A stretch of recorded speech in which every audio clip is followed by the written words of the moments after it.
Welcome to Hood Champion Boxing and Sports. In boxing, you find a way to win or you find a way to lose. This whole thing about Canelo and 4-minute rounds, doghouse rules, how he's in there and smoking Boots and smoking Ennis and smoking all of his sparring partners across 12 rounds, 4-minute rounds, nonstop, pushing the pace, running guys about the ring. You know, there's so much stuff floating around here on the internet. All I'll say, if Canelo is truly sparring 12 rounds, 4 minutes each, and changing sparring partners out, them guys rotating in and out, that's not just good conditioning. That's elite fight-breaking conditioning. Let me tell you something. I don't know how true that is, but I do believe there's a little bit of truth in him at least being ready to the first 4 or 5 rounds where maybe he may push more than what we've seen. But those training methods are designed to simulate the worst possible scenario. You're tired. Your opponent, like Crawford, you know he's going to be fresh every round. But you still got to keep working. And that's essentially like the doghouse rules, the doghouse ethos, you know what I'm saying? None of them rounds are going to be easy. There shouldn't be no coasting, no mental breaks. You just had to find a way to win, stay composed, and just push and push and push. Now, for a fighter like Canelo, we all know he's been accused of slowing down. Even his fans, some have actually jumped ship, said, man, this dude ain't what we thought he was, or he's not the same anymore. But in them championship rounds against movers, this is what Canelo, the mistakes he's made in the past, he doesn't want to make those mistakes. If this is true, that means that he's established some countermeasures, very direct, very pointed at his vulnerabilities. Not so much looking at what he does good, because he's, probably always sharpening that, but it's more, where are the pitfalls in my game? And one thing for sure, if he's out there pushing 12 rounds, 4 minutes each, rotating sparring partners that are fresh, and that have pushed him to where he's got to dig deep, and now he's in there going the whole 4 minutes, running guys up out the ring, I don't know how much exploiting Terence Crawford can do. Now, this is a direct threat to Crawford and Bomac's game plan, and I say that because Bomac said, that he knows Canelo gets tired, and it sounds to me like they're counting on Canelo getting tired. But Crawford's clearest path to victory, and I think Canelo and his team knows this, is to make Canelo work harder. Make him work harder than he wants to. When he wants to rest, make him work. If physically he's not working, his mind is working. So this whole thing with Crawford, got to try to get Canelo to chase him, try to get Canelo to reset, get him off balance. For Crawford to throw a pace that's going to just tax Canelo Alvarez's legs. And more importantly, his lungs, then ultimately his mind goes. And let me tell you something. Pretty lofty expectations to think you can take the legs away from Canelo, take the lungs away from Canelo, and then take his mind away, disrupt his psychology. I think you got a better chance of stripping butt naked and swimming across a river of man-eating crocodiles and coming out on the other side alive. But what I will say, if Canelo can now sustain the educated pressure, cut the ring off across 12 rounds, because we know he's working on taking the least amount of steps to trap Crawford. That's very important. And if Canelo can do that for 12 rounds without fading, Bud's going to lose one of his biggest strategic advantages. Now, instead of thinking, okay, the first 4 or 5 rounds, we'll just kind of weather the storm. We know there's going to be the Mexican bull rush coming at us. Viva Mexico cabrones. And then all of a sudden, Crawford in the second half of the fight, now he's looking to open up. But now he's under the same level of pressure in round 10, 11, and 12 that he was in round 1.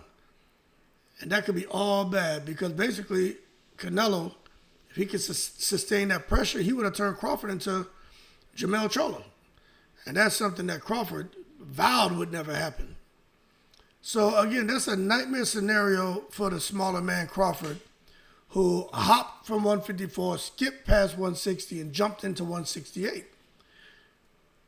But that creates a bit of a psychological ripple effect. Any fighter, right? When they realize the guy who's more powerful, who's stronger, bigger, not slowing down, that shit changes the mental equation. And now they out here trying to solve for X. And they can't. And when you have normally like a slick boxer like Crawford, he can think. Just keep moving, keep touching him, he'll fade. But if Canelo's still cutting the ring off, still throwing shots, still keeping Crawford in the defense, exploding in combinations, late in the fight, rounds 8, 9, 10, 11, shit. Bud will have to fight at a higher sustained output that he's used to, man, just to try to land something and keep Canelo off him and to try to keep in the fight, keep his nose above water. But again, I could see him swallowing water big time if Canelo can do that. Because what's going to happen is now you got Crawford getting more into exchanges, which I don't think he needs to do. Some of those exchanges aren't going to be that creative because it's more of a break glass in case of emergency moment every single freaking round. And that's going to play to Canelo's advantage. The more exchanges, the more risk. And again, the more chances for a guy like Canelo to land his power. You look at Crawford and when he fought anybody, but let's just talk about Spence. Spence was just throwing shit to throw, and Crawford was seeing him, and then he was just picking him apart. If Crawford gets into a state of panic and just survival mode, and he's just throwing shit to throw to try to keep Canelo off him, Canelo's going to pick him apart. He's going to see those shots coming from a mile away. He's going to make a read on Crawford's eyes, his body, his nonverbals, his verbals, what he's saying, how he's breathing. He's going to make all the right reads, and I'm telling you, he's going to get Crawford up out of there. Now, we just got to think about, right? All of this sounds good, but has stuff like this happened in the past? Yeah, it has. There's some historic parallels when you think about the pressure fighter over the highly skilled fighter. And there's a long history of fighters who didn't necessarily have the same technical polish as their opponents, but they broke them with stamina and pressure. But that stamina, I'm telling you, that shit wins fights. Think about Antonio Margarito and what we saw when he faced Miguel Cotto. We already know about the raps, but still, he took huge punishment from Cotto, but he never stopped coming. Kept coming and coming and coming. His relentless pace, his granite chin wore Cotto down until he wilted. But we know Margarito cheated. Joe Frazier, Muhammad Ali. Ali, slick boxer. But Frazier did that constant bob, weave, pressure, body work, all that shit, man, forced Ali into exchanges that he didn't want, culminating in the big left hook that dropped Ali. I don't know if y'all saw that fight. That fight was very interesting, very good. Then, of course, one that people don't talk about as much anymore, but when Marcos Maidana fought Adrian Broner, Broner had to clean the technique. Slick. Talk that shit. Guy in there with that Argentinian, man, with that nonstop aggression, that awkward pressure, man, he bing Broner's ass all over that ring across the whole damn fight. That's a really good example of a pressure fighter with a chin, with power, on a highly skilled fighter who just can't put a dent in him. And of course, one that, some people forgot about. I know a lot of people who watch my videos. Some of y'all don't know about these fights, but Crawford and Jermaine Taylor, and guys like me I know about all the fights. And a lot of y'all do, but some of y'all don't even know who the hell Crawford is. But if you remember that fight, Jermaine Taylor was beating the shit out of him. But Crawford just kept coming. In the last round, he never gave up. I mean, the engine kept him in the fight until he scored that late round stoppage. And he hurt him. He hurt him bad. Even though I felt they should have stopped the fight. He was hurt. But it was only a few, I think 10, 15 seconds left in the round, some shit, 20 seconds. It's crazy. And then the Sean Porter and Earl Spence Jr., even in the loss, you saw that Porter with that constant pressure and made a prime Spence fight harder than expected. And even Spence said, man, that MFer can fight. But it showed again, stamina can help bridge the skill gap. And it can neutralize the edges that a highly skilled fighter has, and oftentimes can result in the pressure fighter with less skill winning. So now you talk about Canelo, who has the skill, right? But then he has the pressure and the stamina and the power. That's just a recipe for disaster for Terence Crawford. Now, why does this matter for Crawford and Canelo?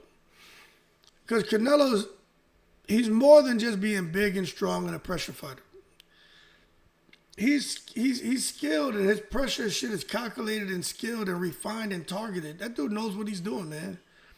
If he adds a gas tank that allows him to apply that pressure without the usual late fight crash that he has, Crawford's his movement advantages are going to shrink dramatically.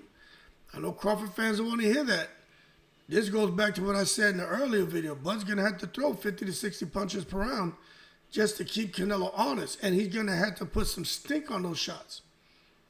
What fighter can throw 50 to 60 power shots around and get into the 12th round and still be able to throw 50 or 60? Your arms get heavy. Your legs give. Your lungs give out. Your brain goes.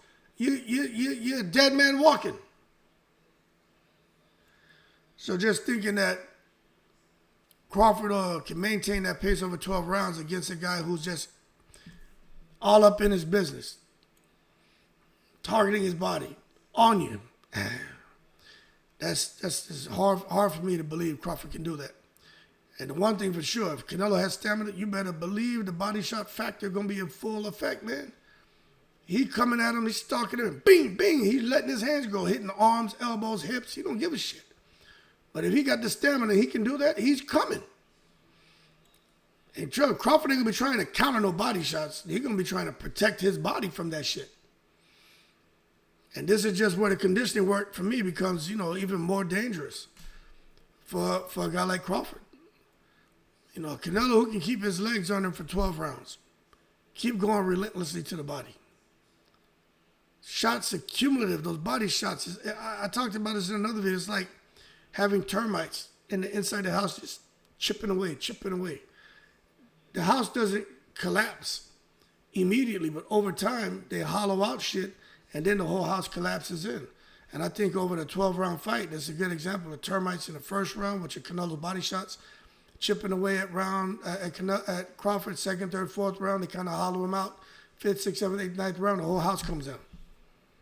So that's exactly what we could see happening, but the body shots don't just hurt in the moment.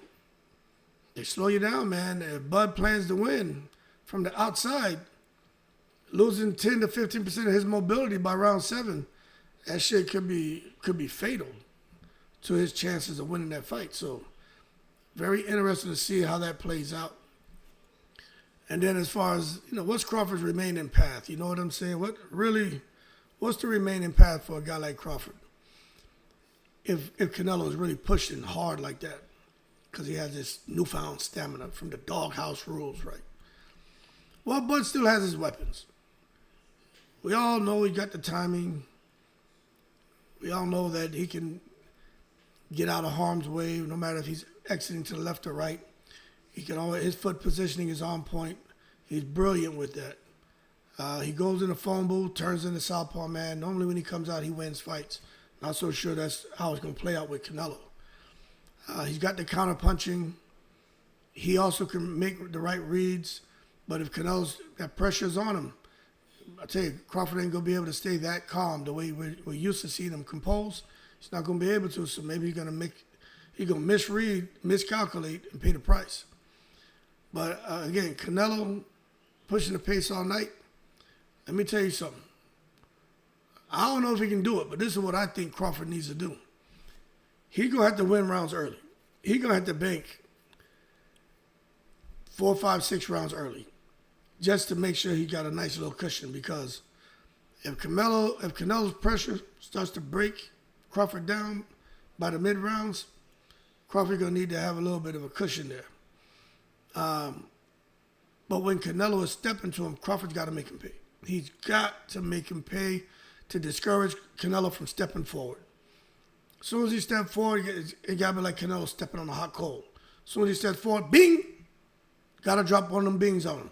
Get him the hell up off you. Make him say, holy shit, it's hot in there. Turn him into Nelly. It's getting hot in here. He ain't going to want that shit. Then them sharp counters, head, body, anything to discourage the reckless pressure. Then control the center when possible. Try to keep that fight in the center. Don't go to the ropes. Get off the ropes. Don't try to catch, counter, look slick. Don't do it. Don't go into corners. That's the worst place, boy. Crawford's got to stay in the center whenever possible. And then, just be smart and try to mix the tempos. Engage Canelo. Know when to get the hell up out of there. Move. Keep Canelo guessing. Don't create a pattern to where Canelo can say, okay, he's gonna mix it up, then he's gonna exit, then he's gonna this. He's done that 4 times, and then when you do it, he can anticipate and throw the shot before you get there. And that's just not what Crawford wants. So the final outlook, man, if Canelo's camp reports are accurate that it's doghouse rules, 4-minute rounds, and he's at a point now where he's destroying people, I think the fight shifts big time from can Crawford box him over 12 rounds to can Crawford survive and win rounds under constant educated pressure from a bigger man like Canelo, who's not slowing down. And to me, that's a much narrower path. You know what I'm saying? It's not expanded, knowing you're dealing with a guy who has fatigue issues. But if Canelo got his stamina shit under control, a real narrow path for a guy like Crawford to try to travel down and shit to get a victory. But anyway, the story is this. History shows that relentless pressure, even without a skill advantage, can break elite boxers. When you combine that pressure with Canelo's skill, accuracy, body punching, mentality, and now possibly a gas tank to match it all, Crawford's margin for error become razor, razor, razor thin. And you got to think that Canelo is going to get that victory. Interesting talking points. I hope you enjoyed the conversation. Keep cool. Become a member to the channel, $2.99. Leave that donation for that fried rice and chicken wings just the weekend. I'm going fishing tomorrow, so tonight I'll try to do some more videos. And then I'll set them as premieres because I'm going to be up deep sea fishing, so I ain't going to be around this Labor Day weekend. Y'all keep cool. I'm in the breeze.